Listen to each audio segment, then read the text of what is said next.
providing resources and comfort to caregivers. This is Caregiver Crossing. Hello, listeners. Welcome to Caregiver Crossing. Thank you so much for being here today. If this is your first time joining us, Caregiver Crossing is a show brought to you by Joy's House, presented in partnership with Cardon & Associates. We are right here with you each week to discuss all things caregiving. Who is that, you may ask? Whose voice is that? That is Noah Taylor. And Noah is new to us here on Caregiver Crossing. He is employed by Joy's House, who brings us this fantastic show each week. Tina McIntosh is out. I'm Terry Stacy, by the way. But Noah is new here, and you are kind of getting exposed to him little by little. Oh, that didn't sound right, did it? No, not at all. Not very much. Well, not that way, but you're getting a little... No, I was going to say you get a little taste of Noah. Well, Noah's kind of joining us more and more each week as he gets comfortable in his seat, and we're glad you're here. Terry, thank you so much. You betcha. I'm truly honored to be a part of the Caregiver Crossing team, and I'm really excited to be contributing to the team as well. I think we have a lot of exciting things planned for the future. He comes to us with a young, fresh brain. And so he's learning and we're learning, and he brings us some topics we haven't thought about. And so we're really glad that you're a part of our show now. And listen, you can send Noah notes, emails, and let him know about topics. Of course, anything. You can do the same for Tina. Noah at joyshouse.org. I would love to hear any input from anybody, whether it's a topic you want to hear, a question you have for us, or even a guest you would like to hear speak on our show. We really want the input from you guys. He's our new producer. Noah Taylor is his name. He's from Indianapolis, went away a bit and came back to Indianapolis. And so please let him know about topics, ideas, thoughts you may have on future shows. But anyway, welcome. Welcome once again to Noah Taylor. Before we dive into our main topic for today, let's take a moment to get to know our newest team member in a unique way. We're each going to share the advice and the impactful stories passed down to us by an important elder who shaped our lives in profound ways. This is a big question, Noah, but whether that's a grandparent, a mentor, a cherished family friend, is there anyone that you consider elder? You're 25, so, that could be like 29-year-old person. Anybody older than me. Right, exactly. So we're breathing in the youth in this room, folks. But is there somebody that made such an impact on your life? Yeah, there is. That's a really interesting question. Someone that has really made an impact on me is my grandpa, Bob, who is actually 90 years old and turning 91 in November. And he's still awesome. He's still alive and kicking it, and he's really brain good. Cool. He's thinking well and shares stories. And it's getting a little bit hard for him to remember some stuff, and he walks with a cane, but he's still very still much, up and moving around, and he's fully functioning all the time. So he used to be. Before he retired, he was a basketball coach in South Bend, and then he was also a professor at IU, and he taught some of the public affairs classes a long time ago. Oh my gosh, tell us who he is. I know, our listeners may know. Yeah, Bob Taylor, Robert Taylor. Yeah, he's lives in South Bend now, but he's been all around Indiana. He's touched a lot of young lives, I'll bet you. He has. He definitely has. And mine, especially. Yeah. So the great advice he shared with me, he's just such a really funny and heartwarming guy. Even at 90, he's still cracking jokes every day. But the one thing he told me when I was young and really stuck with me is to don't be afraid to laugh at yourself. Everything that we take so seriously, and life it's too short to not have fun. So he really wanted to instill in me, like, you remembered it, so it's instilled in you. Yes, he says, don't be afraid to laugh at yourself. Life is too short to take too seriously. Yeah, I think that was the advice that he gave me when I was young. That really spoke to me, and I like to think that I try to be funny when I can. Hopefully we give you a good laugh on here sometimes. Yeah. But the one funny thing he told me recently, I was talking to him over the weekend. He told me that he was recently diagnosed with CRS, which is can't remember stuff. But instead of stuff, he used something a little bit more colorful. But he's just such a funny guy. I think he's That's really story. why I am the way I am today. Man, I love that story.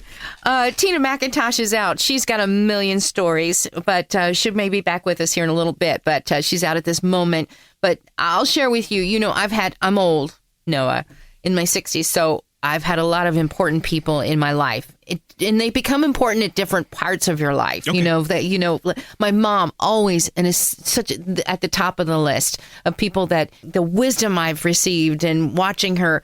But as we've aged, and Mom obviously aging as well, and watching her be a caregiver for my dad before he passed away for a couple years, it was a whole new learning experience watching her and learning from her and how she handled things. And I will never forget that.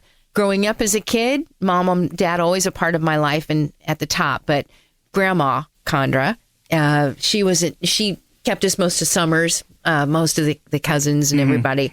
And something that she never said, she didn't say these out loud, but every summer was filled with going to horseback riding lessons, swimming lessons, golf lessons, tennis lessons, roller skating. I mean, there was everything. She kept us so busy, and it was frustrating as a kid. You wanted to just go in the backyard and play hide and seek or something. With your friends, yeah. But she wanted us, and the lesson she was teaching us was finding what we were good at and finding something that we loved. She never said that out loud, but when I look back on it, she was trying to show us, do you like this? Yeah. Are you good at this? Maybe this is your future. Yeah, it sounds like she wanted you was really amazing. to experience anything and everything. Yeah, she did not have to say that out loud. I mean, it wasn't anything she said out loud. It was what she showed us by actions. And again, an incredible human being, a grandmother, and to 6 grandkids, and she and Grandpa, and they took care of us most of the summertime while Mom and Dad worked. And just in that part of my life, I will never forget those lessons. Just a really good conversation to have among yourselves right now, just for fun. To remember those people that imparted that incredible advice, and even just to if remember it's not, them for a minute. Even if it's not somebody related to you, somebody who can share that wisdom with you. I think it's a really unique way to get to know somebody. We are going to take a break here in just a minute or so, but tell us what's coming up this show that you've put together for us today. Absolutely. We've got somebody coming from Joy's house today to talk with us a little bit about some caregiver support services. His name is Nyc, and he's going to share some facts about Joy's house, and also he's going to tell us a little bit about his journey being a social worker and then how that connects to Joy's house as well. Before we take that break, you can find the past episodes of the show at caregivercrossingradio.org, and be sure to like and follow us on Facebook too. If you need to connect with us to discuss those show topics, again, you can reach out to Tina at joycehouse.org. You're listening to Caregiver Crossing, a show designed for family caregivers and the people who love them. Caregiver Crossing is brought to you as a service of Joy's House in partnership with Cardon and Associates. With locations in Broad Ripple and near the University of Indianapolis campus, Joy's House provides exceptional day services for individuals living with a life-altering diagnosis and compassionate support for family caregivers throughout the community. At Joy's House, we believe that everyone deserves to live their best life, regardless of their abilities. Learn more about our Adult Day and Caregiver Support Services by calling us at 317-254-0828 or by visiting joycehouse.org today. That web address again is joycehouse.org, and you can call us at 317-254-0828. That number again is 317-254-0828. Please stick around, everybody. We'll be right back with more Caregiver Crossing right after this.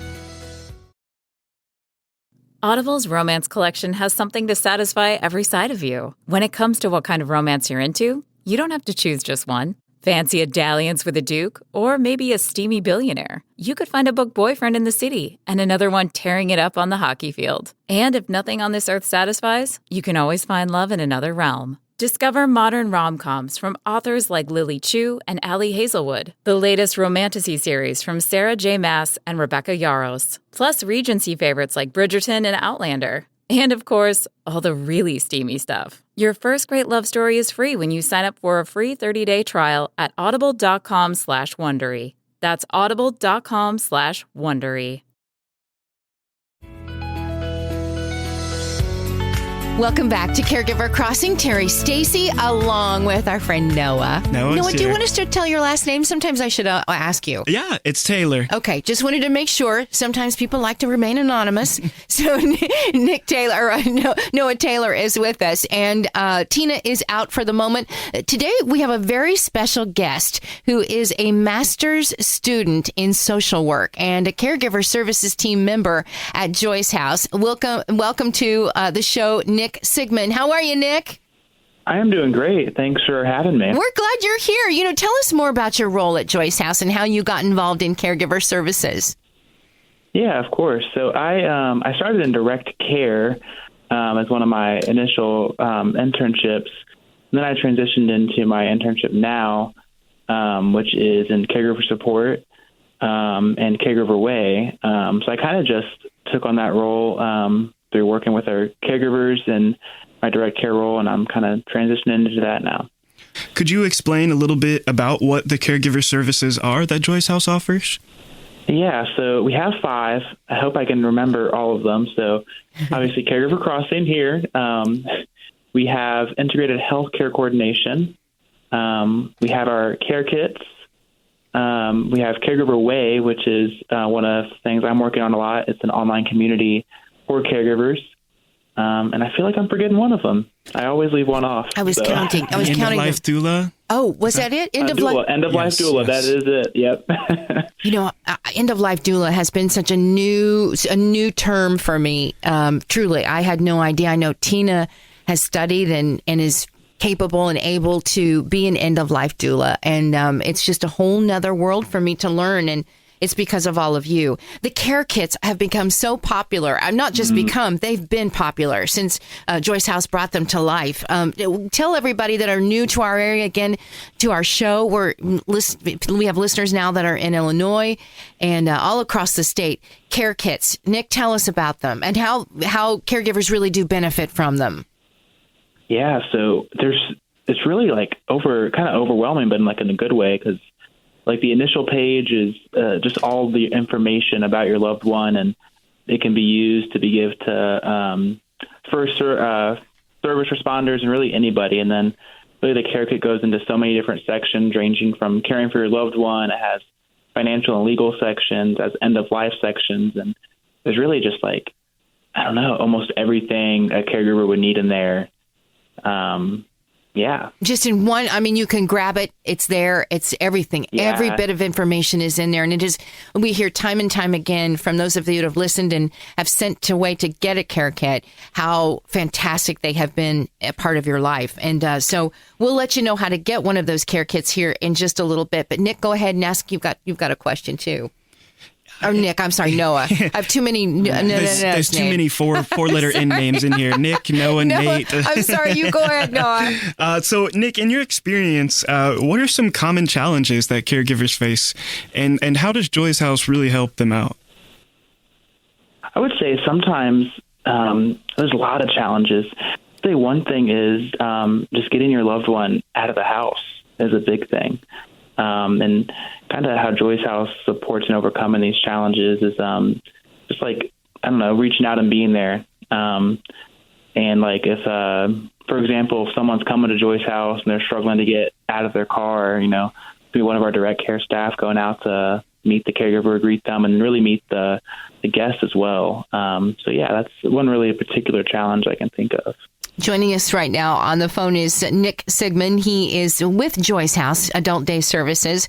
It's been around over 20 years now. Isn't it, Noah? Yeah. I think over 20 years they've been around. Yeah, for sure. 25th year. Coming up this year. A wonderful place. A wonderful, wonderful place. How do you know?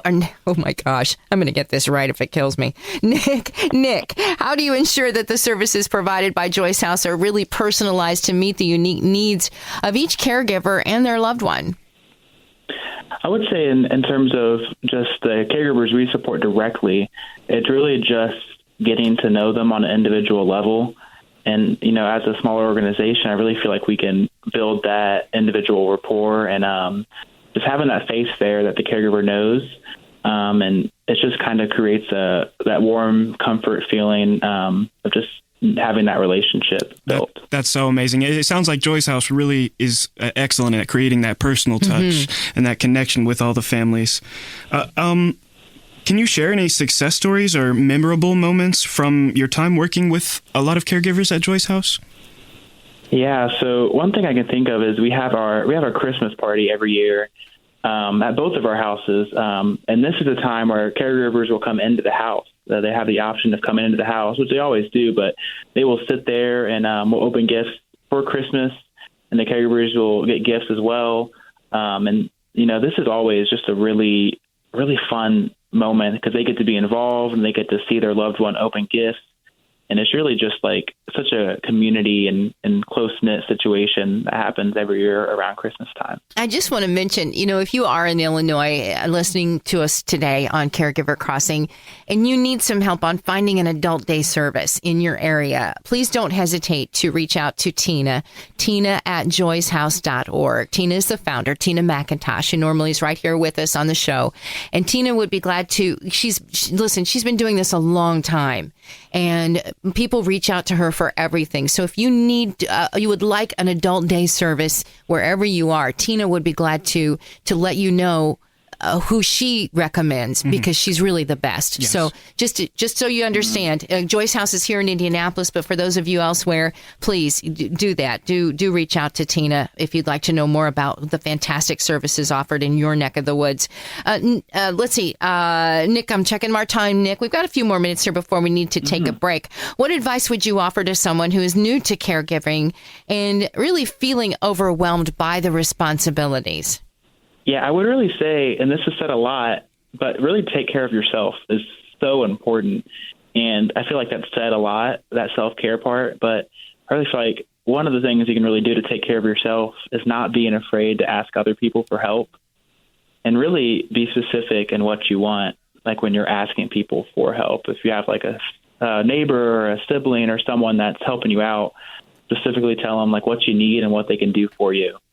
And that'll really kind of help that self-care piece a lot. Yeah, I don't think you can ever say that enough. I really, really don't, because it gets lost. No matter how prepared you think you are or you hear those words, it gets lost sometimes. Yeah, the caregivers just don't have time to focus on themselves. Right. Everything is so unsure. Yeah, they're dealing with so many other things, a million different things at one time. We really want to emphasize that self-care. Nick, I'm really intrigued about this upcoming service that you were talking about a little bit, the Caregiver Way. What motivated Joy's House to launch this new initiative? And can you tell me a little bit about what our caregivers can expect from it?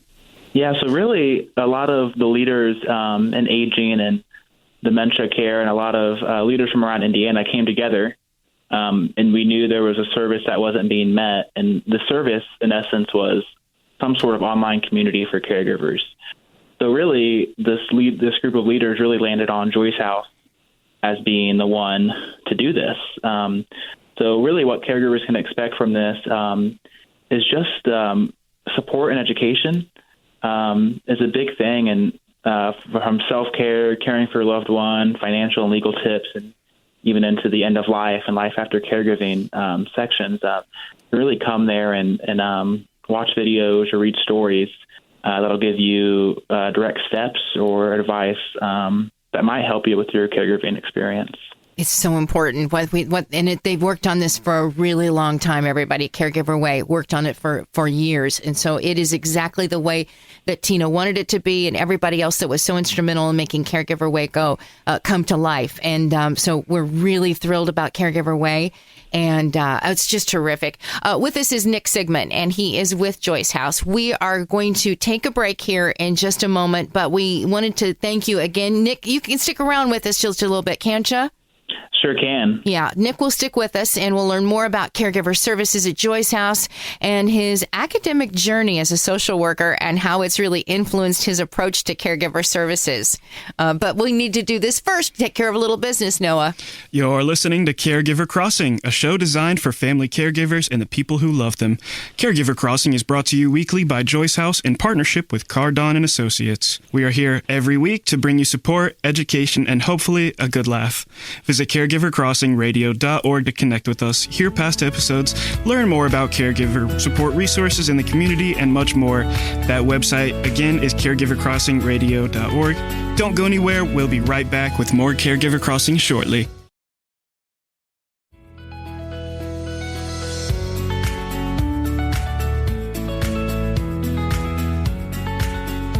Welcome back to Caregiver Crossing. Hello, and hello again, Nick. Thank you so much for staying with us. For this, we'd like to dive a little bit deeper into your journey with Joyce House and experiences beyond caregiver services. Firstly, could you share a little bit more about your academic path and how it intersects with your work at Joyce House? I think this is important, especially this time of year. We've got graduations and those that are younger that are going into the world of health and medicine. And so I think this is such an important topic to find out your journey too. So I didn't mean to interrupt. Go ahead, Nick.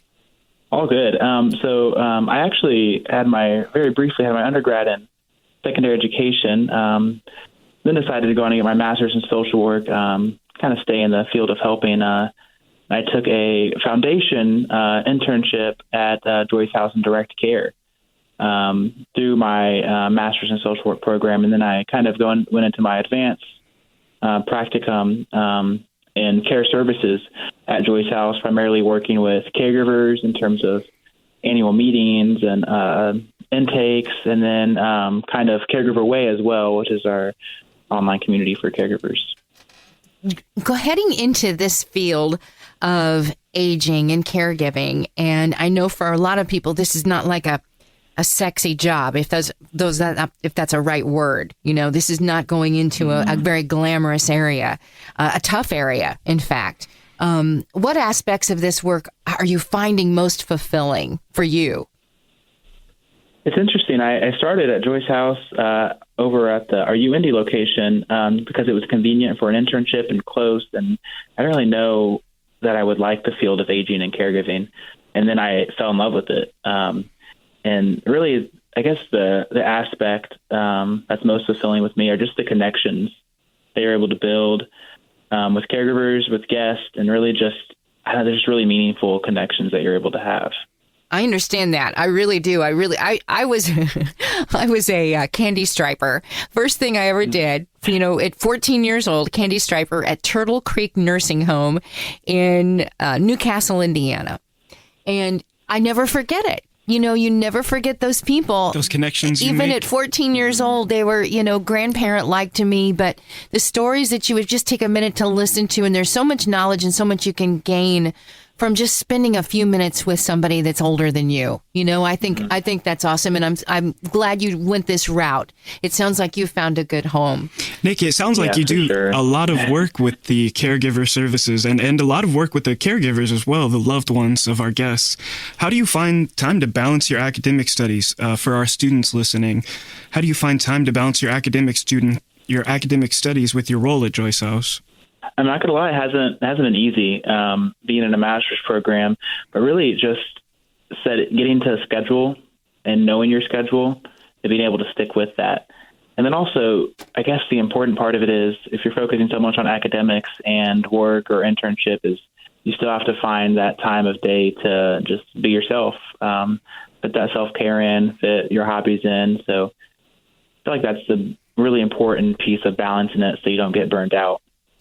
I know that Noah wants to talk to you about a memorable experience that you may have had or interaction that you've had with an older adult or caregiver, but I'm curious to know about what are some common misconceptions or stigmas surrounding aging and caregiving, and how do you work to challenge them?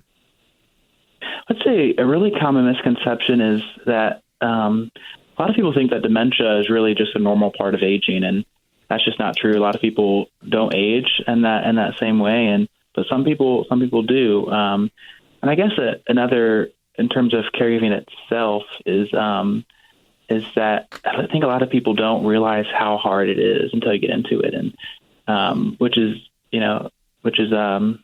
challenging to work with. But some people don't realize how hard caregiving is. And could you tell us a specific experience or interaction you've had with an older adult or caregiver that has had a lasting impact on you? It doesn't have to be somebody from Joyce House, but anyone you've come along in your academic path that has really touched and made a lasting impact on you. It's interesting. I actually just had a phone call with my grandma last week. It was for a class assignment. I had to interview an older adult, and she told me a lot of stories that I already knew, but hearing them all together and just like the wisdom she had and the advice she had for me, I say that was like a really, I've always heard these stories from my grandma, but like thinking about it in terms of, combining it with what I know from school and stuff, that was really impactful conversation I had with her. Yeah, I think more people need to talk to elderly, to talk to your grandparents. Agreed. They have so many stories to share. It's real history. It's living history, and sometimes you just can't get that in a book, and they won't be here forever. No. So don't put that off. I mean, it's so important. Emerging trends. Let's talk about that for just a minute, Nyc. Emerging trends or innovations in the field of caregiving that you find particularly exciting or even promising? I would just say advances in technology and how stuff is just at our fingertips now. And like I talked about Caregiver Way, our online community for caregivers, but just really being able to access stuff so easily now is really important. I think that is really incredibly important that everybody has the ease of access right at their fingertips. It does make it a lot easier for caregivers to get the access to info that they need. As a young professional, Nyc, in this field of social work, how do you see the role of technology evolving? And how do you see this evolving in the support of caregivers? Yeah, I would say, using it ethically is like a big thing, and making sure everything, follows guidelines. There's a lot of ethical considerations when it comes to using technology. But also, I'm thinking of now, how could we provide support and education for older adults on how to use technology? Because while it's there and available, I'd say providing support and education for older adults on how to actually access this stuff. Yeah, this is very true. Would be really important. Yeah. Okay. It's time for the question. Earlier, before we let you go, earlier in the show, we all talked about moments where each of us shared a personal story about a cherished elder in our lives and the invaluable advice they imparted. And now, Nyc, we would like to hear if there's someone special. You mentioned your speaking to a grandparent, but if there maybe hearing another story about someone special you'd like to share about, perhaps a piece of wisdom they passed down to you. Yeah, I've had a conversation with one of our guests at Joy's house actually a few weeks ago, and she said to always be nice, but more specifically, she said a piece of advice is that you never know, like, when you're going to cross the person again, or when you're going to see them again, or what they're going through. So just always be nice to that person. And this guest gave an example of how something she said at one point wasn't nice, and it kind of came back. But just always be nice, and really just think about how you can make someone's day better instead of saying something that might not. Yeah. That's Nyc Sigmon, and Nyc is with Joy's House, and he's working very hard on Caregiver Crossing and Caregiver Way. If you'd like more, get in touch with Nyc. You can find him at joyshouse.org. Nyc, thank you. Thanks for spending time with us today. Yeah, thank you. You betcha. You're listening to Caregiver Crossing, a show designed for family caregivers and the people who love them. Caregiver Crossing is brought to you by Joy's House in partnership with Cardon and Associates. With 20 communities owned, operated, or managed in the Midwest and more than 40 years of senior living experience, Cardon and Associates provides residents with the best senior living options and personalized service. Visit cardon.us for more information and to find a community near you. Stay put, everybody. We will be right back with more Caregiver Crossing after the break.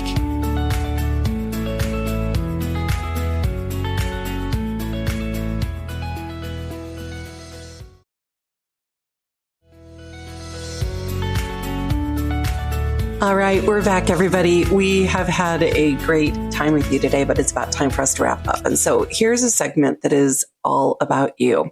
We've gotten some thought-provoking emails from people, and we're excited to do our best to answer them for you. So here we go. A listener named Abby, hi Abby, has asked, as a caregiver, I often find myself navigating through constant challenges. What are some unconventional self-care practices that can help me rejuvenate and find balance? So I'll start with this. If you know anything about me, you know I don't believe in balance. I believe in just being where you are at any given moment and being the best version of yourself. And then when you're done with that moment, moving on to the next one. I know everybody in this room knows that this is the premise of the book that I wrote and published last year called Embrace the Imbalance. So I would say, first of all, let's get rid of the idea of trying to find balance in your life, because it just doesn't happen on any day, much less when we're caregiving.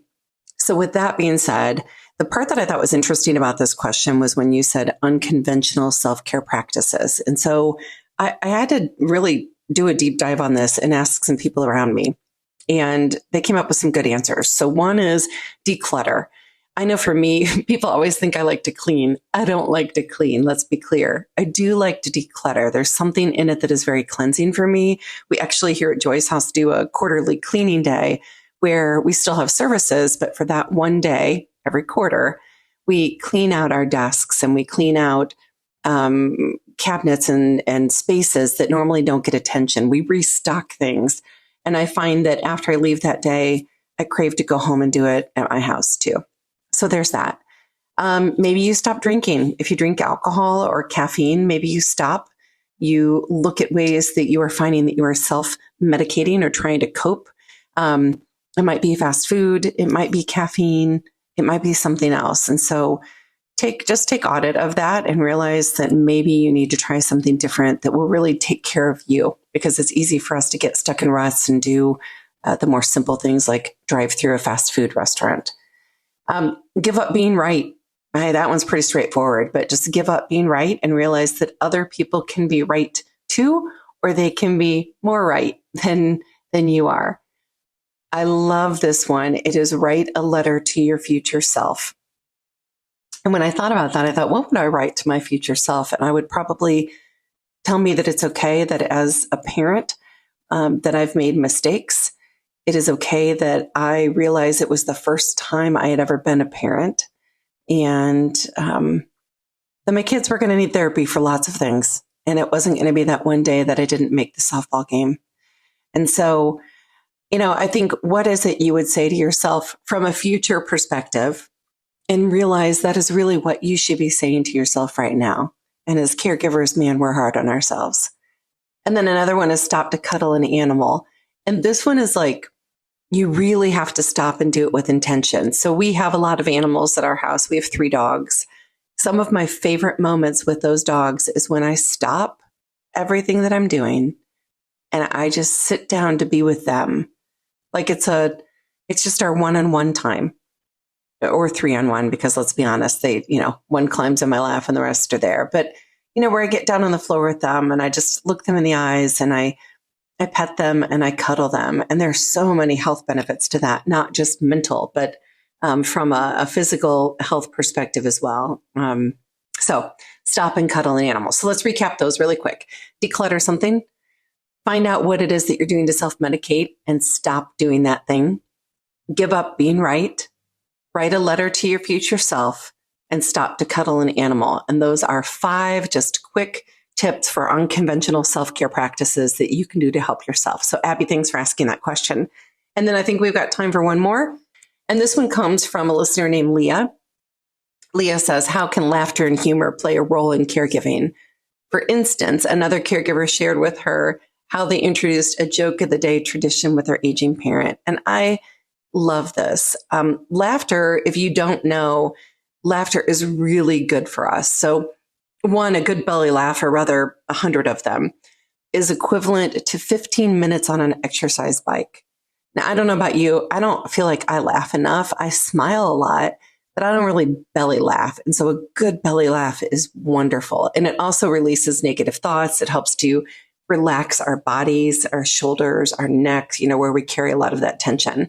So, and laughing at moments, if you're unsure about whether or not your loved one is going to laugh, then start with a smile, a really big, full face smile, and see what kind of response you get from them. Because I know when you're caregiving, sometimes what you find funny is not funny to the other person, or it can trigger something in them and set them off, particularly those living with dementia. So if you're both feeling it, I say go for it. And laughing doesn't mean you're making fun of someone. You can laugh with someone when they put, we always say like when they put two bras on over their clothes, which if you are loving someone with dementia or have, you understand that that does happen, but it's the how. So here are a few things. One, ask your loved one to tell you a funny story. You might be surprised what you get out of your person. Encourage others around you to laugh. I think a lot of times when we're caring for someone, people think they have to be serious all the time. And so encourage people like today, we just want a day filled with laughter. And maybe that means you all do something silly. Maybe you do a dance, you try on some wigs, you tell a joke, do the thing. And when something funny happens, laugh at it. You're probably going to have to look for funny things. So maybe it's, something you turn on the television, it's a podcast, it is someone in your life or just your everyday. Just find the things that make you smile and laugh and lean into that and do it more. And I'll try and take my own advice. I just don't feel like I have a very good laugh. Some people have those laughs that are contagious. I don't, I just don't have one of those. And so, I will try to be better as well. So as we close the show today, I want to thank you for emailing in. Please keep those coming. That's really important.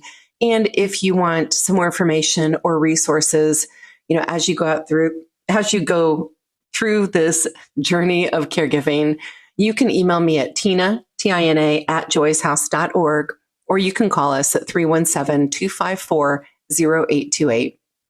And before we go, I do need to mention Caregiver Crossing is sponsored by Cardon and Associates, and we are so grateful for their support. They have over 20 communities that are owned, operated, or managed in the Midwest, and more than 40 years of senior living experience. And with that, Cardon and Associates provides residents with the best senior living options and personalized service. And so, again, please email with thoughts for the show, anything all that you need from Joy's House. We are here for you, both with our adult day service locations and with our caregiver support and education. And I look forward to sharing more about those caregiver programs in the near future. So until next time, take good care of each other. We'll see you next week here on Caregiver Crossing.